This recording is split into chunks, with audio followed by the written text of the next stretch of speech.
Pensez un petit peu à la formule de saint Ignace, hein, ad maiorem Dei gloria, ça veut dire non pas à la plus grande gloire de Dieu, mais pour une gloire de Dieu encore plus grande. Que ton nom soit sanctifié, ça veut dire que la sainteté de ton nom soit de plus en plus reconnue, ou on pourrait dire qu'elle gagne du terrain. On pourrait dire que cette formule, que ton nom soit sanctifié, c'est une formule offensive, c'est une formule ambitieuse, c'est une formule qui voit loin, qui se fixe un projet sous forme de souhait, sous forme de vœu. Vous voyez qu'il n'est pas non plus dit « nous allons rendre ton nom encore plus saint », ce qui serait un peu présomptueux, j'allais dire, de la part des hommes, hein. Mais on est ici dans le ton du vœu, du souhait, hein, comme quand on dit à quelqu'un santé, voilà, quand on trinque, hein, quelqu'un, on lui dit santé, ben ça veut dire nous t'espérons, je t'espère, en bonne santé, hein, pendant longtemps. Voilà, c'est de cet ordre-là. C'est-à-dire qu'en fait,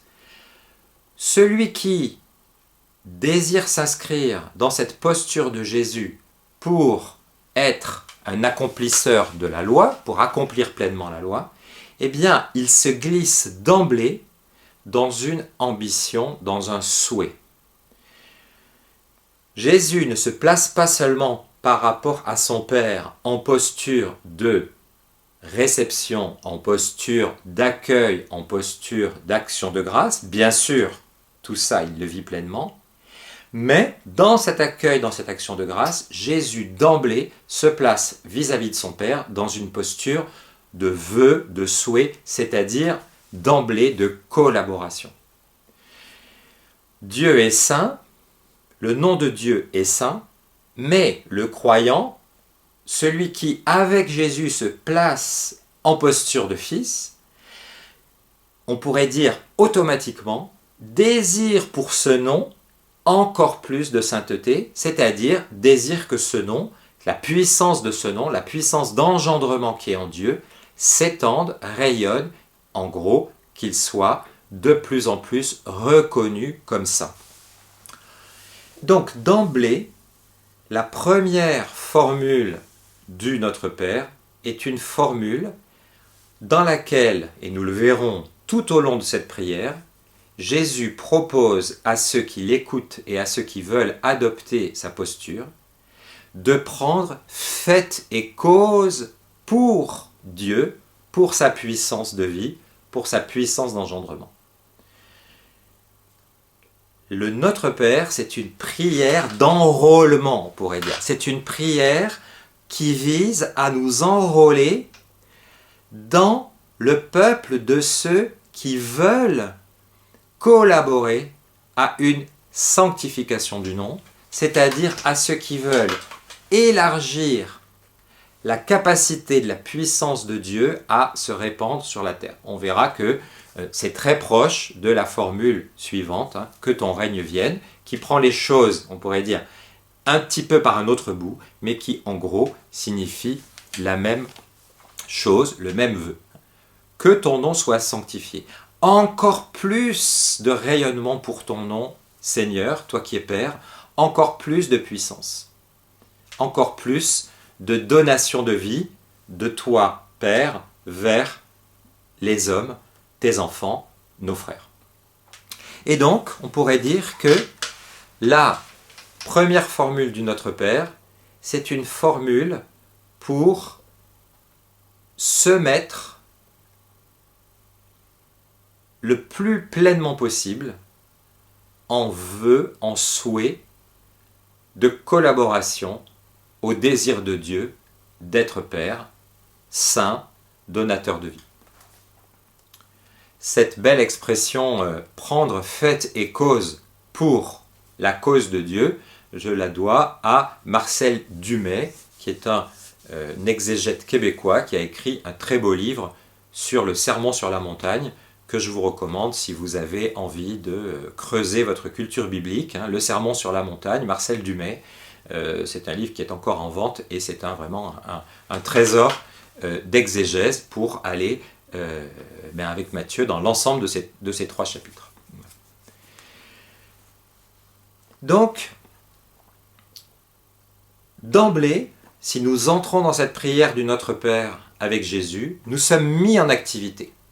Et nous sommes mis en activité à travers un souhait, à travers un désir. Nous devenons, on pourrait dire, des êtres, des femmes et des hommes de désir, désireux de collaborer à la possibilité pour Dieu d'être encore plus déclaré ou encore plus reconnu comme saint par les hommes. Et donc, à partir de cette manière de lire, à partir de cette proposition de lecture, eh bien, je vais vous proposer l'une ou l'autre piste, si vous le souhaitez, pour continuer à méditer ce texte, pour le faire passer, on pourrait dire, du mental à l'expérientiel, de la tête au cœur, puisque, encore une fois, c'est de goûter intérieurement les choses qui nous transforment et pas simplement de les avoir comprises. Donc ce que je propose, en fait,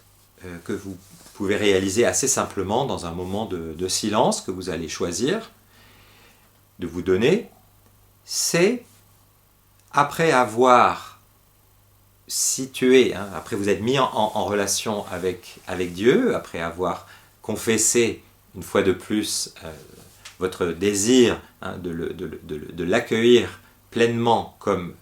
Père pour vous, après vous êtes situé autant que vous pouvez dans cette fraternité ou dans cet horizon de fraternité, après avoir confessé cette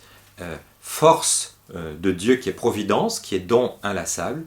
eh bien,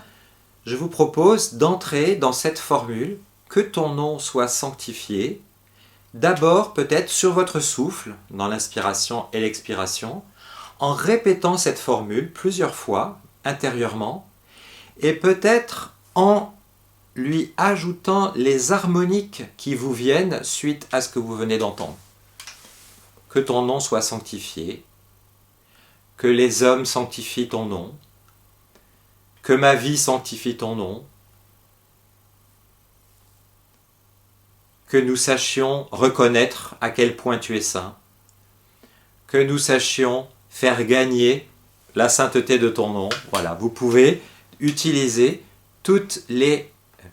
paraphrases que vous voulez pour que cette attitude de désir, de souhait ardent, eh bien, prenne toute sa place en vous. Et là, ce que vous pouvez vivre dans un moment d'écoute,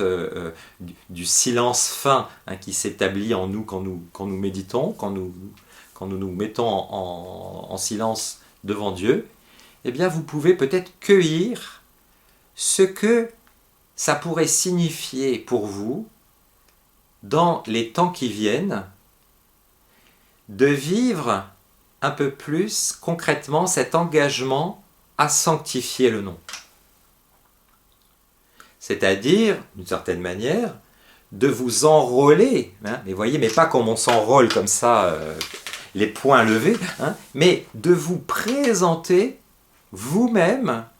comme un collaborateur. C'est une posture prophétique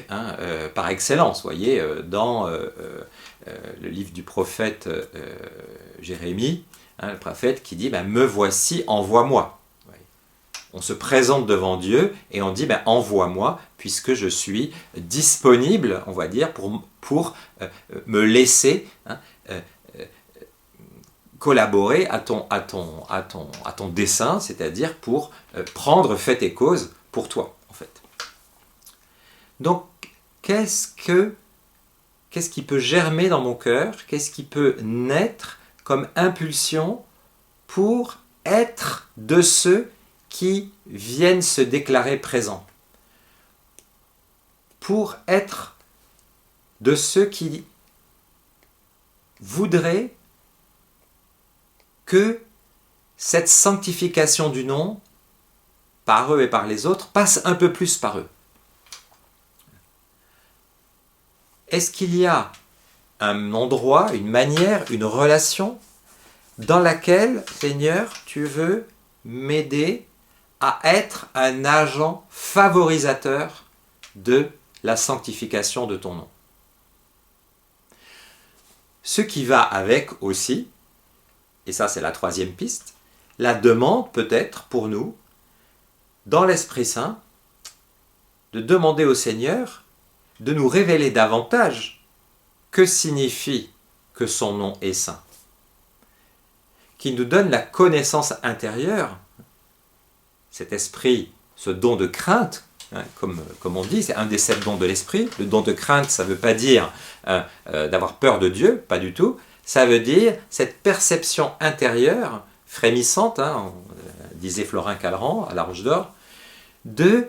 à quel point Dieu est une force créatrice, à quel point il est force créatrice pour moi et pour les autres, à quel point il est force de pardon, à quel point il est force de renouveau, à quel point il est force d'encouragement, à quel point il est force de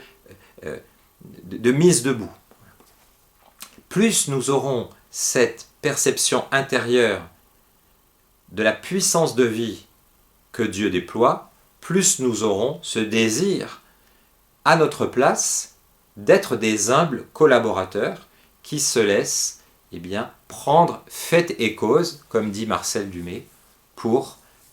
que le nom de Dieu soit sanctifié, c'est-à-dire soit rendu encore plus saint par les hommes. Très bonne semaine à l'écoute du Notre Père et à bientôt.